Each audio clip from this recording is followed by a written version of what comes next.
What up, everybody? Welcome to another episode of the Comrades Classroom Podcast. The purpose of this project is to raise political consciousness and encourage our listeners to get involved with or form their own abolitionist organization. On this episode, we sit down with the founder of a political education project called Agape Movement. To support their work, be sure to give them a follow on Instagram and get involved. If you're a fan of the political education work we're doing, help us care for our neighbors by kicking over a few bucks every month at patreon.com/thepeoplesfund.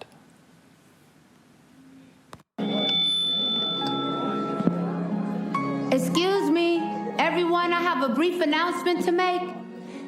Jesus was black, Ronald Reagan was the devil, and the government is lying about 9/11. Thank you for your time and good night.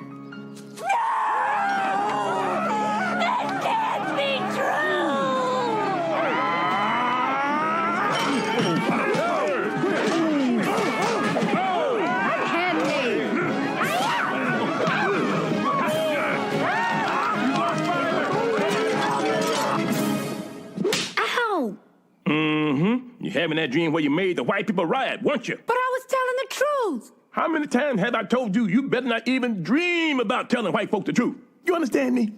Shoot. Making white people riot. You better learn how to lie like me. I'm gonna find me a white man and lie to him right now. I am the stone that the builder refused. I am the visual, the inspiration that made ladies sing the blues. I'm the spark that makes your idea bright. The same spark that lights the dark so that you can know your left from your right. I am the ballad in your box, the bullet in the gun, the inner glow that lets you know to call your brother son. The story that just begun, the promise of what's to come. And I'ma remain a soldier till the war is won. Chop, chop, chop. Judo flip.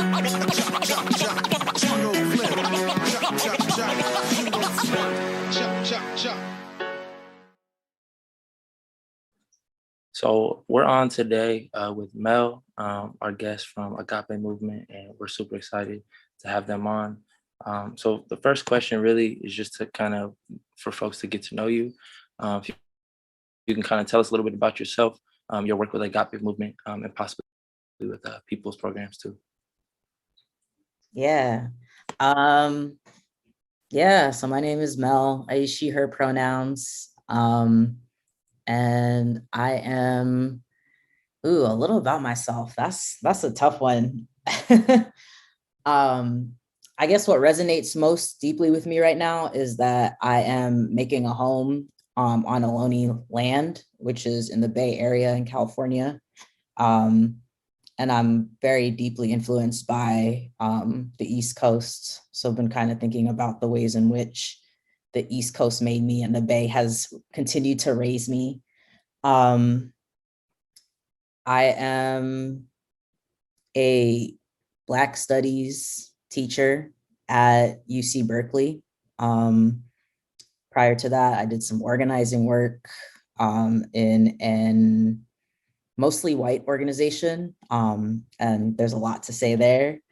I also, I'm gonna stop there unless you want me to say more. No, that's perfect. I think that's a perfect, just, a brief intro to you. And kind of one of the big goals of our podcast, and especially our interviews, is to kind of help folks and help ourselves have a better understanding of what political consciousness is. So when you kind of think about your own political journey, were there any key individuals, experiences, or moments in your life that you kind of found that helped you really develop your political consciousness or impacted that development? Oh my gosh, yeah. How long y'all got? Hey. Every time I think back on like where my political consciousness began, it oftentimes comes back to me to like gender and race.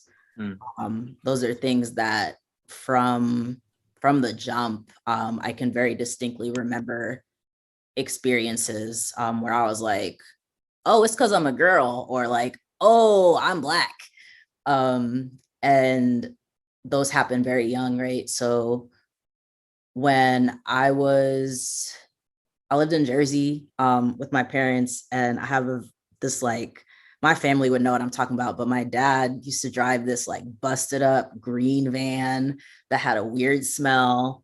And then I made the smell worse because as a kid, I didn't know. So I took one of those like Bed Bath and Beyond type sprays and I like sprayed it all in the carpet of that van because I was like, let me get the smell out of here. And that shit just made it so much worse.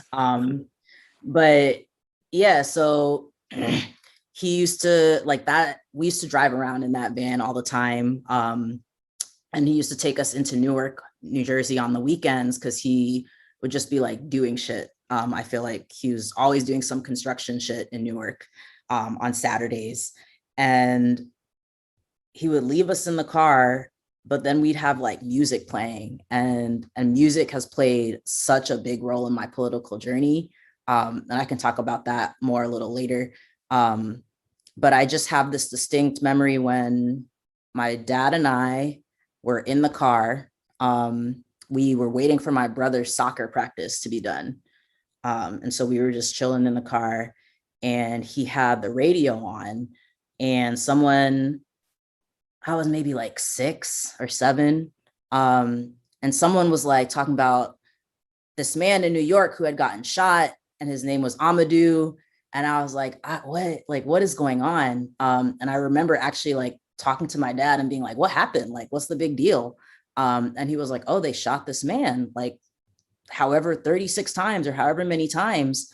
And I was like, why? And he was like, because he's Black. Like they said that they thought they saw a gun, but they shot him this many times. Like it was weird because if I were to talk to y'all like now where I'm at in my political journey, compared to my parents, like I have some things to say about how they could be more radical. And also like, it's so wild to me how like those are the moments where I think my dad, was experiencing his own trauma as a Black man in America, as a Black immigrant in America, right? So Abner Louima in the New York area and Amadou Diallo in the New York area, both, Black immigrants, right? Who were murdered. And yeah, that was a moment where I realized I was Black, right? And it still didn't really sink in to me. And then, there were silly moments, right? I guess this is what people call microaggressions.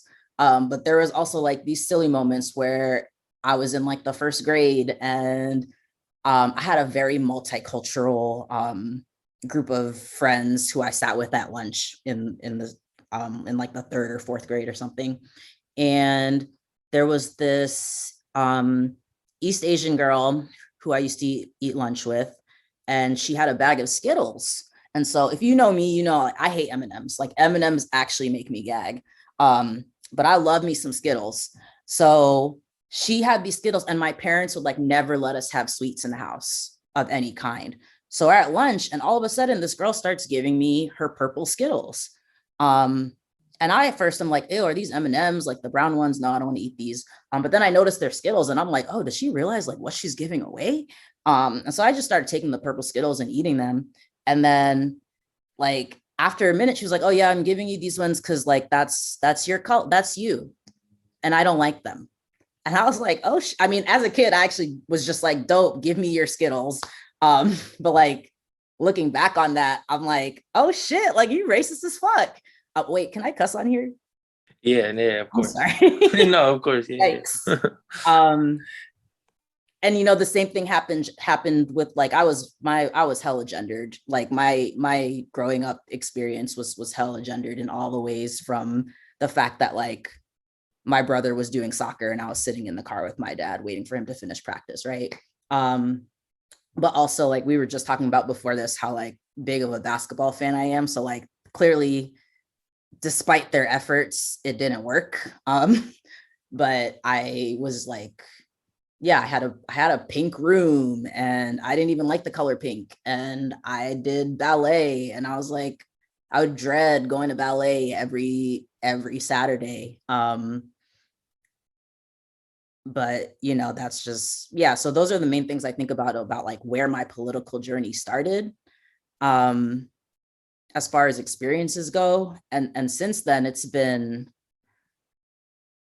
wow, so many things, so many people. Yeah, so many people. I don't even know where to begin. No,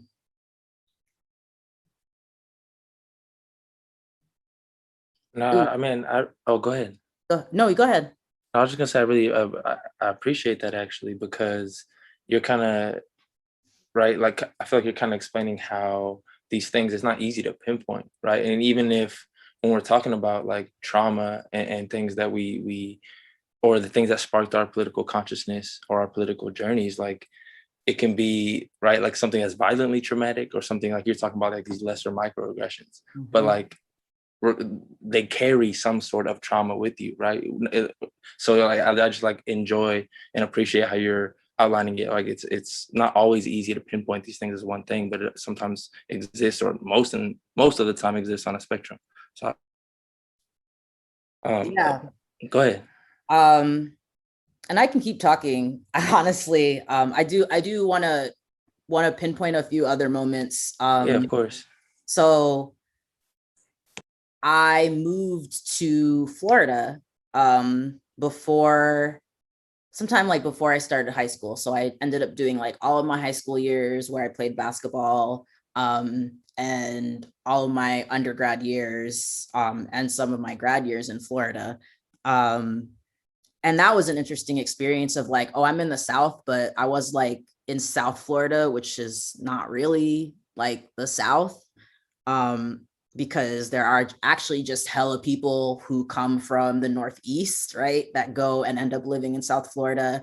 And then like the other percentage of folks who live out there is like hella immigrants from the Caribbean, and from like the West Indies. So yeah, even then, I was still not really ever in like fully white spaces, which is so interesting to me considering like what my educational journey was, and how I kind of continued to, despite the fact that I was in white places, continue to put myself in non-white like spaces within that, right? So I was in all the AP classes in high school, and it's like hella white people in that, and like that was what I was on, from 9 a.m. or high school was hella early. What was it, like 7 a.m. to like 3 p.m.? I cannot even imagine. Like that's what I was on. And then as soon as that was over, I was like with the homies playing basketball, and it was like niggas. Like that's who I surrounded myself with outside of my classroom. And for some reason I was like able to I think one thing I've always been really good at is like being who I want to be in whatever space I'm in. And I honestly can't tell you where I learned that. Probably my parents. But yeah, I was like, I can say that though I experienced the racism and the anti-blackness and all the microaggressions, right? I experienced all that shit in the AP classes of people being like, oh, what is she doing here? Or especially as I'm now an educator, like this is what happened. So in 8th grade, it was when we were supposed to go into our first year of high school, right? And so we're picking classes. And at that point, I had gotten like all A's in all my classes. And I was also very quiet and very introverted. But there was one class where there was another, I had a friend in that class. Like I had another student of color in that class who I would talk to all the time in class. And I would get in trouble all the time in class for talking and just like goofing around. But at the end of the day, I had an A in that class, period.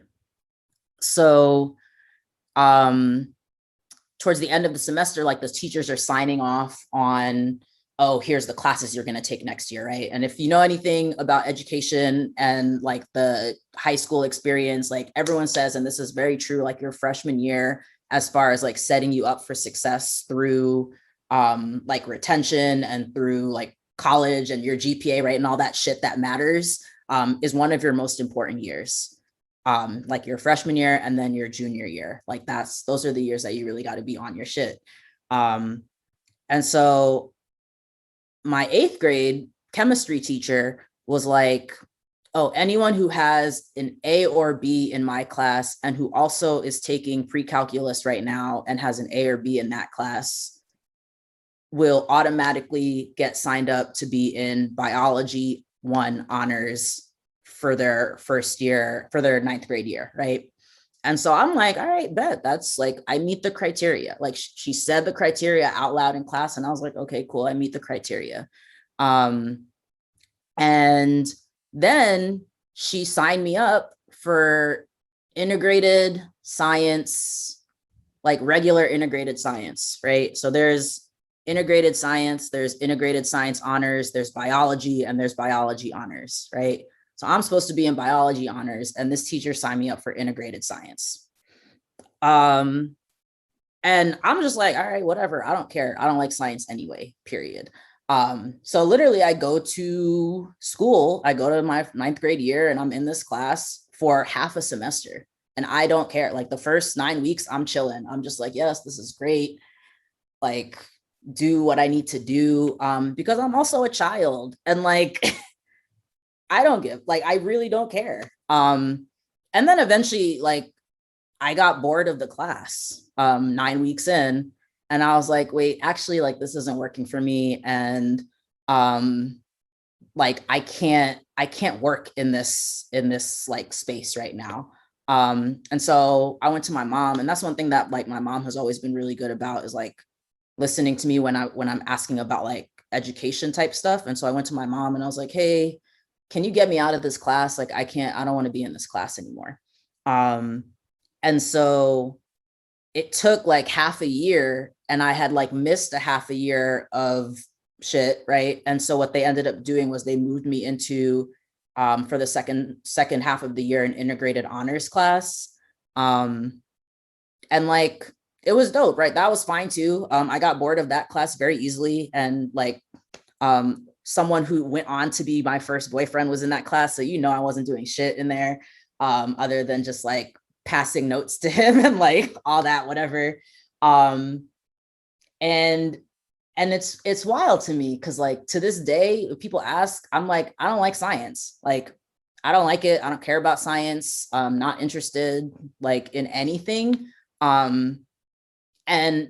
And I love what I do, right? And also there are some days where I'm like, what if the reason you don't like science is because of that like racist ass experience you had in high school? Like, maybe you would have been exposed, right, to a science class that actually like sparked your interest and sparked your imagination and made you feel like you wanted to be there and you wanted to be learning and you wanted to be focused, right? And I noticed that like I tell people that I like math, and they look at me like sideways. I don't use math in my career at all, but I like math because I'm realizing also I've always had like really good educators in the math field. So I was definitely not expecting to tell that story, but I'm glad I did, because what I do now and what I see myself as now is an educator. And so it feels really important for me to also be able to reflect back on, well, what were my educational experiences that politicized me? And that's not the only one, right? That's not the only one. No, definitely, Yeah. definitely. I think that shit's hella real too. Like, I mean, I can remember the same shit. Like, thinking back now on like what pushed me away from science. Like, I know it was because like my parents and my family was like, the only thing you're gonna do is be a doctor because they make hella money. Like, the only thing you're gonna do is be a doctor because they make hella money. And that was the shit. Like, they pushed me into science classes. I even applied to college, like, and like started in chemistry. But like I never, like, making money was never a thing to me. Like, that was never important. Like, I like to do work and I like to engage in things, but doing work just for money, like that shit was never important to me. So I dropped science hella quick. So no, I think that's valuable as hell to be able to look back and kind of understand how we navigated education and like the violences that exist within it as well. Mm-hmm. Yeah. Go ahead. Because hella violent. Because I had for whatever it's, you know what it is. I'm the daughter of immigrants, right? And that's a whole experience. Is I was talking to a friend of mine the other day about how like I was in elementary school, like looking up legal jargon and like typing shit for my parents and like like I've been doing this shit. Like I've been low key in adult spaces since I was like 8, 9 years old. Um, and so I think that also is what kind of taught me to advocate for myself. Cause it wasn't like my mom. Like my mom was like, pretty much I was a good kid. I didn't cause any trouble for my parents. And so they kind of left me alone, honestly.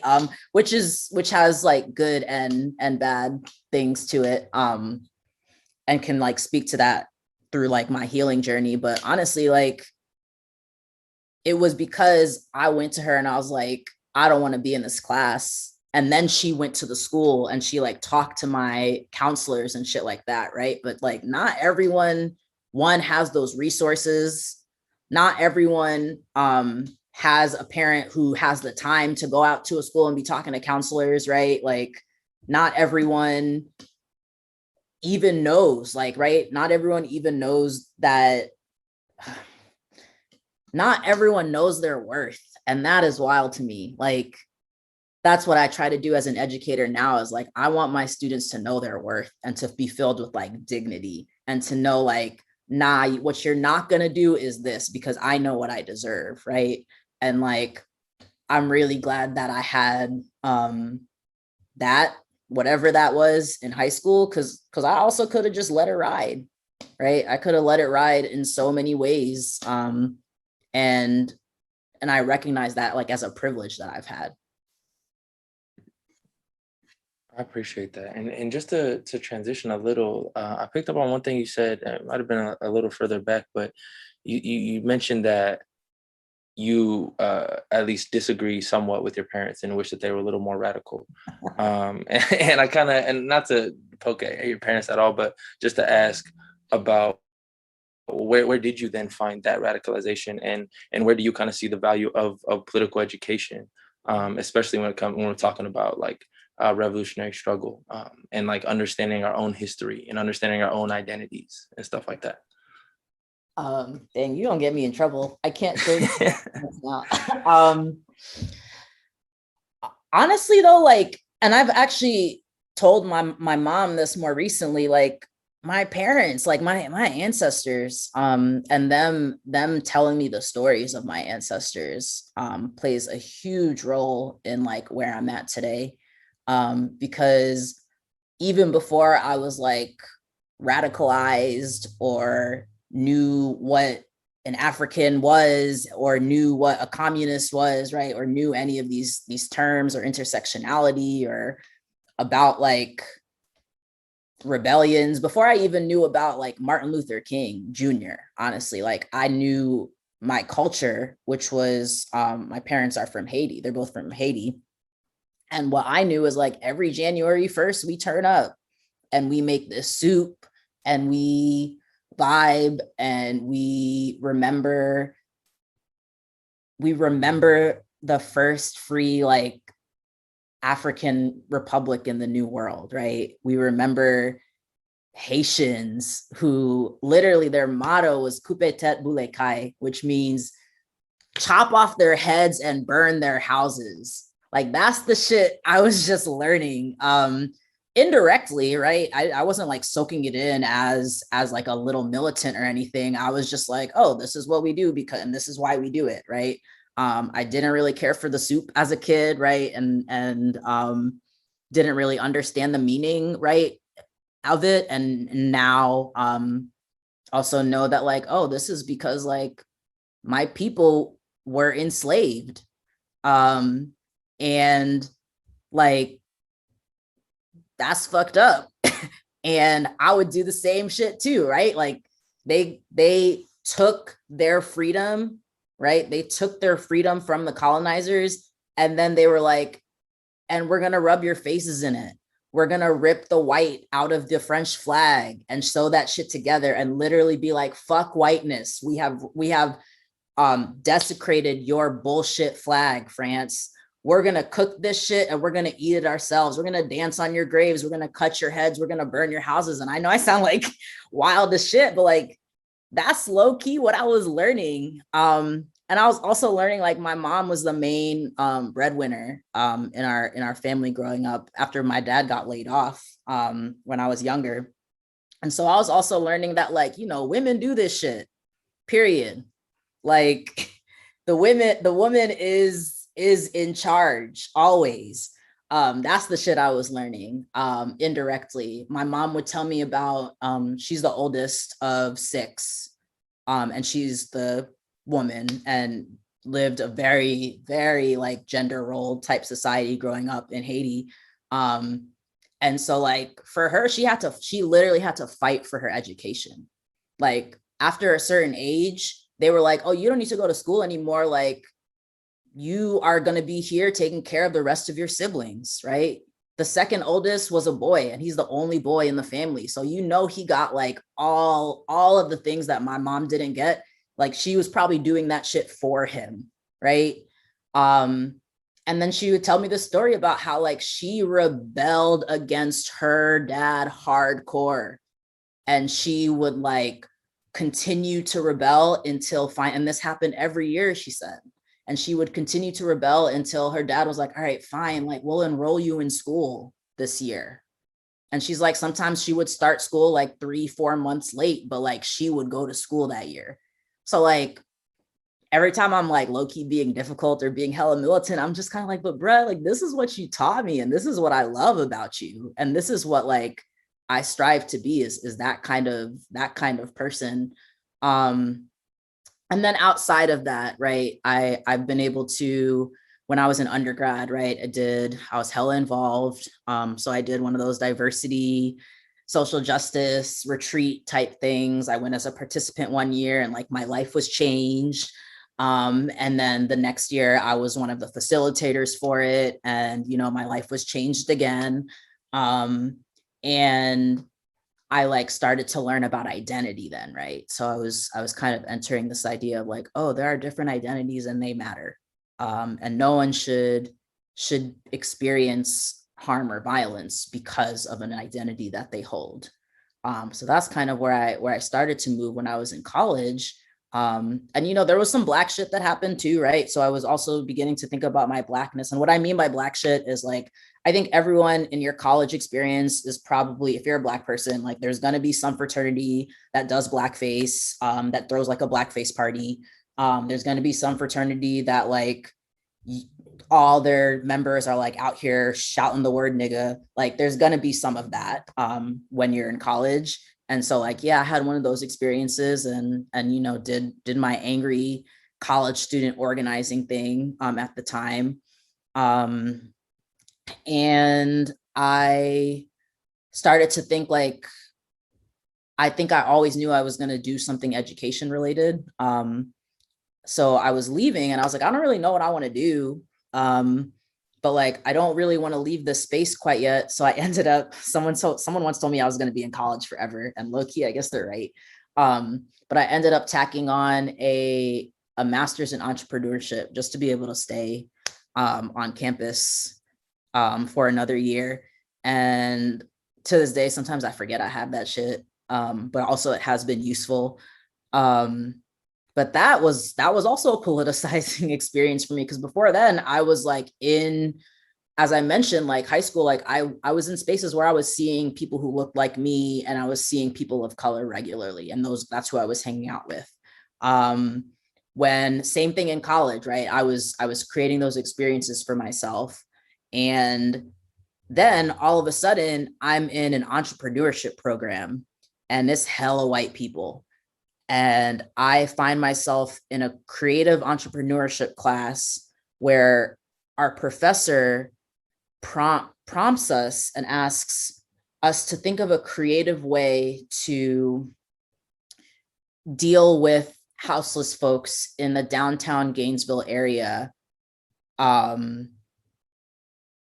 because something wants to be built there or whatever. I don't know, something racist essentially.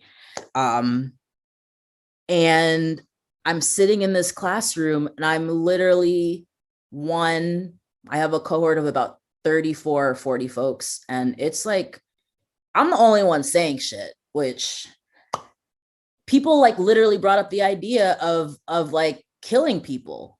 And I was like, what the fuck? Like, and that's when I had the moment where I was like, oh, like white people are on some other shit. And like rich white people are on some like other shit. Because what? Um, and then I went to Charleston, South Carolina. So that was like my entrepreneurship experience in a nutshell. And then I went to Charleston, South Carolina, because from there I actually like found a job that seemed dope, doing community organizing with like a national organization that uses like the Alinsky model, which I guess like a really brief explanation of what that model is essentially it's like a very traditional way of organizing. So imagine you're taking, it's like what diversity is compared to like what abolition is, right? So the Alinsky model is like wave one, or a white man made up the Alinsky model there. So I think, Rao, I hope I'm not wrong about that one. I'm pretty sure. So they use that model and we're really like in religious spaces, spiritual spaces. And so we worked mostly with Christian organizations. There was a mosque that got involved like towards the end of my time there. And there was two Jewish groups who we had involved with our work. And then would occasionally kind of collaborate with some more spiritual groups outside of that work who weren't necessarily members of our organization. And so I was in Charleston the year that Mike Brown was murdered. So that was 2014. And I'm the only Black organizer on the staff. So I work, my supervisor is a white woman and my colleague is a white woman. And I'm also like new, fresh out of college, like not really sure. Making friends as an adult is hella hard. So I'm also like just trying to like find community, because most of the folks who I was working with within these religious and spiritual spaces were pretty like they had like kids, they had grandkids. Like we weren't necessarily going to be hanging out together after work or on the weekends or anything. And so yeah, Mike Brown was murdered in Ferguson, and I had experienced the heartbreak of Trayvon Martin the summer before, I think, or 2 summers before. And I remember that also, right? Because I actually watched the trial. I'm not watching this Derek Chauvin bullshit right now. But I had watched that. And I had seen them questioning Rachel Gentile. I'll never forget her name. This Black Haitian woman from Miami, Florida, right? From South Florida, like one of my homies pretty much. And I would hear the way that they were questioning her and the way that the media was portraying her. I had a white roommate at the time who, after it all happened, who actually was from Sanford, Florida, and who has police people in her family. And as it was all going down, like she said something like, oh, well, no one really knows what happened, or like he was defending himself. She said some shit that like really triggered me, but I don't think I knew, I didn't know those words then. But I know that like I felt heartbreak that summer, right? And so now I'm in Charleston, South Carolina. Mike Brown is murdered, and I'm by myself. And I'm a community organizer. Like that's my job. That's what, my little paycheck that I get every month. I was like hella poor when I was in Charleston. Like I was using my credit card to buy food regularly. Because that salary was just not it to be a full-time organizer, right? But anyways, so so I start to reach out. There's some groups that are doing different movements, right? They're doing different things. And I go to one of them, and someone asks if I'll talk, someone asks if I'll be interviewed, right? For this newspaper article they're writing. And all they ask is essentially can you tell me why it's important to say Black Lives Matter, right? And so that's the basic 101 shit that I was back on. And I said the basic sentence of, oh, it's important to say Black Lives Matter instead of all lives matter, because we know that white lives matter, and Black lives need to be uplifted. I said that the most non-controversial statement, period, in my opinion. And the news article went out, and I was chilling. It was a Friday. I was on my way home. I had just used my credit card to buy a good meal from somewhere. I treated myself, and my boss calls me all of a sudden, and she was what you talk, there's this article that has you quoted, and I'm like, yeah, I did that, that's me. And then she was freaking out, and she was like, this isn't I picked up on the tone of her voice, and I was like, oh, she's pressed for this tidbit, and the fact that it's associated with me, because we work with so many different congregations in the community, right? And we don't want to do anything to upset anyone within any of the congregations. And what I mean by that is Charleston is a very Black and white town, and it's very typical as far as the wealth gap. So there's hella wealthy ass, beautiful churches in downtown Charleston that are mostly white, or actually not mostly, sorry, all white. And then we have your Black churches, right? And so what was codedly being said to me is, we don't want to make them mad. We don't want to make the downtown churches upset, because one of their organizers is saying Black Lives Matter. And that was wild. And I was confused, right? I still didn't have words or anything, but I was just this doesn't seem right. And so then I was like, all right, bet, and hung up. And she was like, we'll talk about it more on Monday, because we have our staff meetings on Monday. So I hung up, and then I had the whole weekend to think about it. And this is another piece where I'm just very glad that, for whatever reason, I've always been no, if this feels like what needs to happen, then this is what needs to happen. And I'm not gonna compromise my integrity or my morals or my values. And so I got there, and I was with my boss, and this is my first real job out of college. I'm 22 years old, 21 years old, something like that.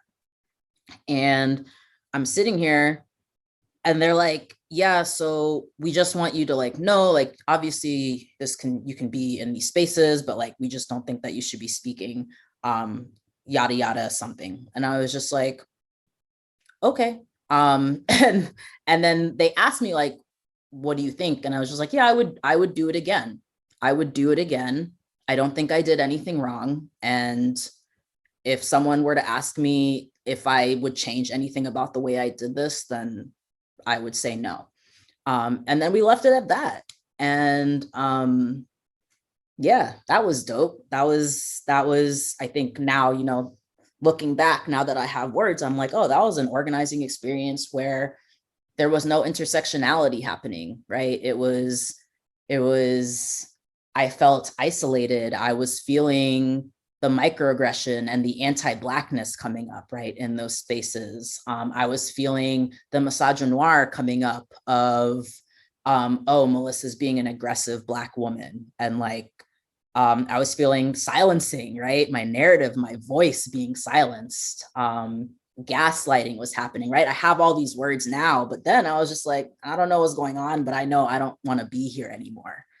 And so at that point, I started I felt really bad because I had signed a 3-year contract with them, and I agonized over it because I was like, I have to fulfill my contract. I'm not allowed to leave, but I also didn't want to be there. I didn't find community, and I had felt all of those words that I just said, right? And so I was like, all right, I want to keep doing this kind of work, but I want to do it with my people. And at the time I thought my people was like, oh, younger people. So I started applying to grad schools for higher education. I also low-key started applying to law schools. I took the LSAT and everything. Like I legit was trying to get out of there. Like I use my work time to study low-key for the LSAT every now and then. So yeah, I did that and then ended up in Michigan for grad school in higher education. And that's where I started to pick up some terms. And that's where I started to pick up my love for organizing and like the study of organizing and the theory and the practice of organizing. And that's where I started to really come into my politic around my Blackness, and like really begin to like define and develop my facilitation skills, and my skills around critique, and specifically facilitation in direction of action, right? So I was in a dialogue facilitation space, but even then I was like, nah, this isn't enough. Like we can't just be dialoguing. Like we need to do some shit. So how do we bring dialogue and organizing together, right? That's something that I think about very deeply, and that is still important to me to this day. I think facilitation skills are something that are hell important for every organizer. So like that's what I started to do. And even then, like I got hella into facilitation and dialogue, and I was like, dope, this is it, right? This is what I want to do now. And so when I started interviewing for jobs after I graduated, actually before that, I had one professor named Yazir Henry. And this is again, I've always taken my education into my own hands. So if I'm bored by some shit, I will go figure out what I need to do to not be bored. So I always joke around about how like my cohort, my higher ed master's cohort, like they were always asking where I was at. Because after like the first semester, I just went off and I was like, I actually like these classes feel boring. This doesn't suit me. So I was taking like hella classes in other departments. So I took a policy class with this professor named Yazir Henry, who is from South Africa, and was one of the folks who has done and been a part of the Truth and Reconciliation Council work out there. And he is such a brilliant mind. And I just remember like being in his class and things were just going over my head. Like he would say shit and I was like, I have no idea what this man is saying, but I know it's right. Like he was saying global South, and he was talking about the global North, and he was talking about violence and silencing and truth and reconciliation and narratives and all this shit. And I actually just found my notes from his class the other day. And I was looking through them, and it's so dope because like I understood the material while I was in it, but I still hadn't like figured out how it was going to apply to my life. And now I'm reading it and I'm like, oh shit, yeah, this is it. I kind of want to go back and talk to Yazir again now that I know what the fuck he's saying. So when I talk about like influential people, Yazir Henry is definitely one of those people as an educator. And it's a damn shame I didn't get him until literally my last semester of my last degree in schooling. I'm sure there's other people I can think of too. But yeah, he's definitely one of them. And so, yeah, when I started applying for jobs, I was like, I want to be in multicultural spaces. And then I also applied, and I want to be on the coast. Like I need to be by water. Water is so healing for me. And so I applied to California because I was like, I'm gonna go to Cali. Like I'm gonna be Cali vibes, cute, whatever. And then I applied to the Northeast because I was like, I'm trying to get back to like Jersey, New York area. And I randomly applied for a job at Irvine with their Black Resource Center. And I went there, and that shit changed my life. I didn't get that job, but just off the interview alone, of what it would mean to be that person for Black people, right? In that kind of role for Black folks. Like mid search, I was like, oh, I want to be in a Black resource center. Like, I want to be in Black space. Like, I don't want to be in multicultural space. But that was also a new decision. And also I was just trying to get employed. So I ended up getting 2 offers, one on the East Coast from a multicultural space, and then one on the West Coast from a Black space. And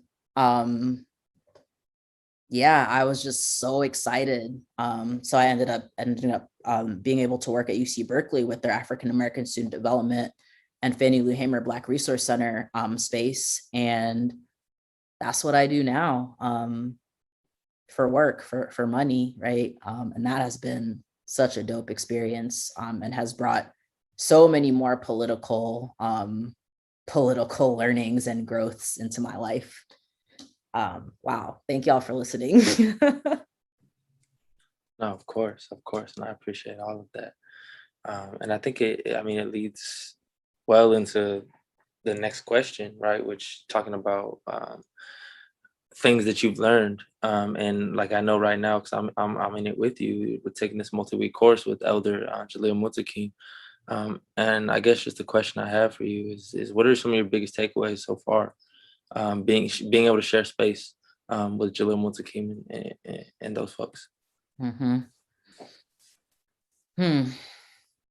You can sit with it for a sec too. I know it's been a lot.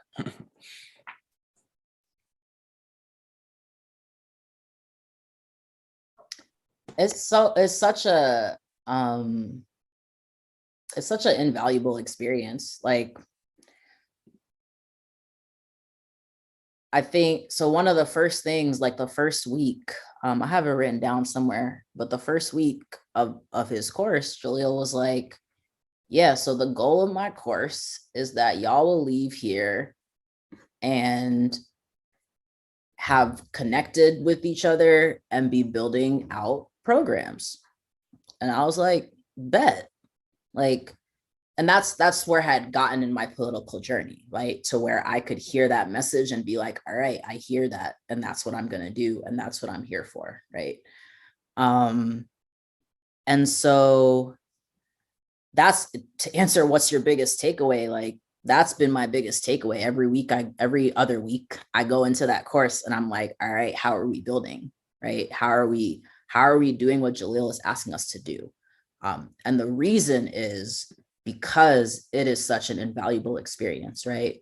To be in space with an elder of the Black Liberation Army, to be in space with a former political prisoner, right?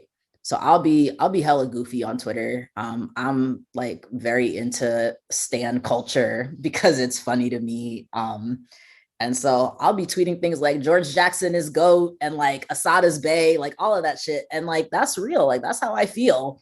And also, like, I read their work and I engage with their texts and their ideologies, and like, they were really out here trying to get us free, like, every day. And on the one hand, it's like kind of disrespectful to their legacy. There was something, I had posted this on my Instagram earlier, and someone had said it in a video, but like, it is our ancestral obligation, right? I want to find the exact saying. Sorry, it might take a minute. It is, we have an ancestral obligation to do what's right. And like, I believe that shit deeply. Like, I know that because I have been fortunate enough to be raised in a household where I heard at least once a year about the struggle in Haiti, right? And the liberation of those people and the way they fought for their freedom. And I know that because there are people still here. There are people who didn't make it, right? There are people who are not free. We just lost Chip Fitzgerald the other day, right?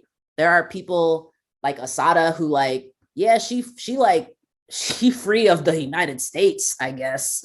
But like, is she really free if she hasn't gotten a chance to like connect with her family, right? And like be in the States with her people, right? Is she really free if she is still the most wanted person in America, right? George Jackson died for this shit.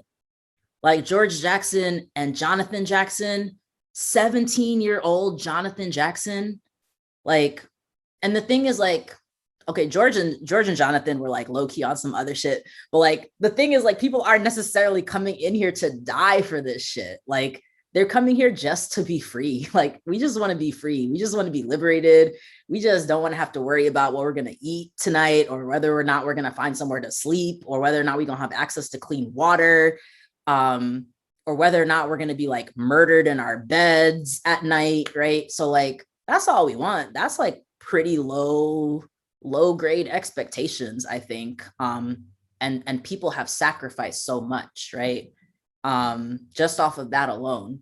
And there are people here to this day who are still political prisoners, right? Who won't get the opportunity to do what it is Jaleel is doing. Also, like, Jaleel does not have to be doing this. This man just spent 50 something plus years in prison, so much time in solitary confinement, right? If anyone has earned their right to like take a break from this shit, it's him. But like, he's here and he's giving us this knowledge, and he is like, he believes in us. Like, that's hella dope. It's like, oh, he believes in our ability to like keep this work going. So yeah, I like, I value that space so much. Like, and yeah, just wanna I want to do the work, right? And that's the other thing. Like, he wrote a whole book. He literally laid this shit out for us. So it can't even be like, oh, I don't know what to do, or I don't know where to start. Like, bruh, it's all there. And if you can't, like, if you don't have access to like reading or whatever, like, we will do audiobooks. Like, we have this space where folks can talk about it. Like, it's all here. And that's why the political education piece is so important, right? It's because like, we need to get whatever your learning style, we need to get people into this shit, but like, it's there. And like, I think a lot of times people try to act like it's like liberation or our freedom or abolition is like a pipe dream of like, oh, that's not real. That could never happen. But it's like, nah, it's real. We just have to work for it. That's it. That's all you have to do. And like, Jaleel, for only $65, this man is telling us how to get free. Period. Yeah. Shit. I'm with it. Yeah, straight up $65 for if we can, I mean, we'll transition kind of into the final set of questions. And I'm really excited to learn more. So if you could tell us a little more about your work and your development of Agape movement, history of the organization, your goals, and like, yeah, just kind of tell us more about that, because I'm hyped to learn. Yeah. So Agape movement is another thing that has been a long time coming, I think. As I mentioned, like, education has always been in my future. Political education has always been in my future. Love has always been a deep part of this work and a deep part of my life. The first tattoo I got back in like 2016, I think. And it's behind my ear and it says Agape. And this, I didn't know anything about Assata Shakur. Like, I hadn't read Assata yet. I hadn't read, the radicals and the revolutionaries talking about the connection of our revolution to love. I hadn't read any of that. But I knew that love was important. And I knew that love was more than just a feeling or like a romantic thing, right? I knew that it was like, nah, you gotta love the people. Like, you have to have a deep love for people, just cause, right? And that's something that's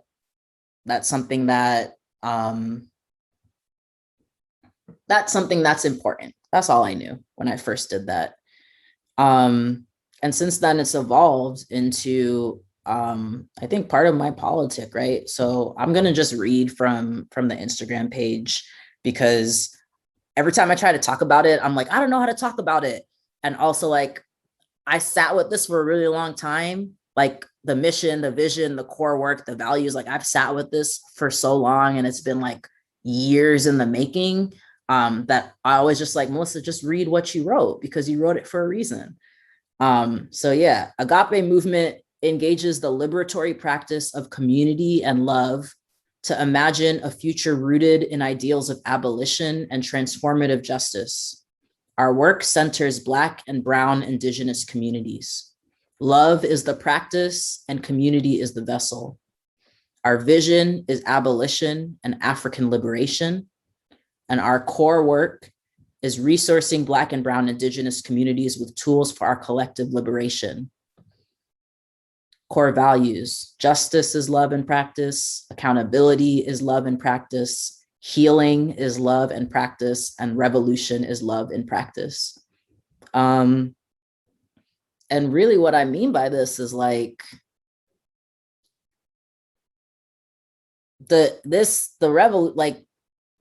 you need community. I'm always going to cap for relationship building and coalition building and community building as the foundation of a successful organizing strategy. If you don't have community, if you don't have trusting community, if you don't have like comrades, right? They're called comrades for a reason. Like you don't have your comrades, then the revolution will not be successful, right? And that doesn't just mean like, oh, like we're cool. What it means is I accept you for all of who you are, right? So when we think about intersectionality and identities, that's one piece of it, right? What it also means is I love you so much that I will be striving to make you the best person, right? And so we will be in community with each other, and we will hold each other accountable in loving ways, right? To be the best versions of ourselves. What it also means is like, damn, I care about you. Like, I care about how you're doing. Do you have food? Do you have water? Do you have shelter? Like, these are things that I'm committed to having a stake in your life, right? If you are my comrade.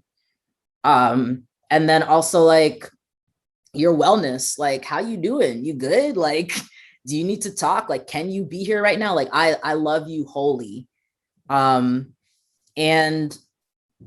yeah, that's kind of where I'm at, is like, this is, oh, and then the last piece is like, I always relate community building and relationship building to COINTELPRO shit, because when you build something like real, and you actually are accounting for all of these things, right? You're accounting for the people's needs. You're accounting for any way that someone might be bought off, right? Because like, if I'm just a like person who is hella in debt and about to lose my house and like doesn't have access to food and yada yada blah blah, and you telling me to come join the revolution to fight against the government, but then the government is talking about like, oh, here's $1,400, then like, of course, like, fuck you, like, I'm gonna go get this $1,400, period.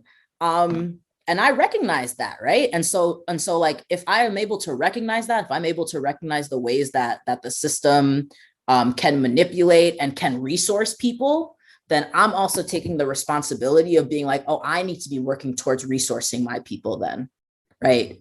I need to be the one who's stepping into that role of resourcing my people, because I can't have them relying on the government. And that builds trust, right? That builds relationships, that builds the army. One of my comrades, Jordan, once told me, he said, this is probably the greatest compliment I've ever been given in life. I don't know if I told him that, but he literally was like, yeah, Melissa, like, she's building the army.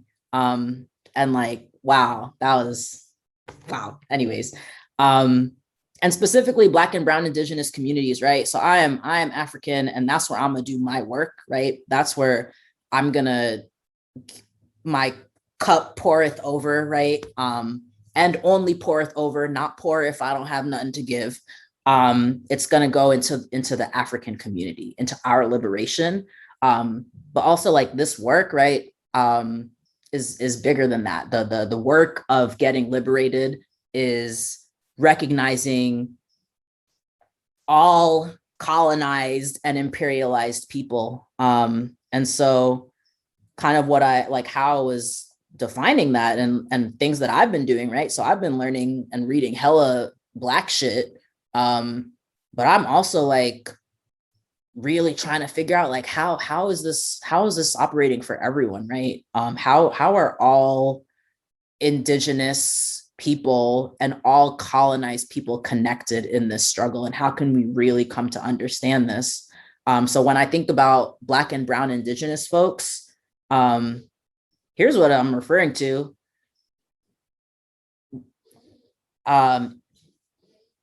People who, that includes like South Asians in the Hindustan territory, right? That is a politically contested territory that has been deeply influenced and impacted by imperialism and colonialism, right? That includes Aboriginals in Australia. That includes Palestinians in the West Bank and the Gaza Strip, right? That includes Africa. That includes the colonized indigenous people on Turtle Island, right? So like, that's how we need to be thinking if we're gonna get free, right? We're talking about like the actual like revolution war type shit. Like that's who all is gonna need to be brought to the table, and that's who all is Black and brown indigenous communities, right? And so because I feel like I've been fortunate enough to have so many experiences where I've picked up a lot of skills that are useful in organizing, from like even, you know, that Alinsky model shit, like that's helpful in some ways. Facilitation that I've learned, super helpful. The ability to be in graduate school and like dedicate time to studying Black social movements, super helpful, right?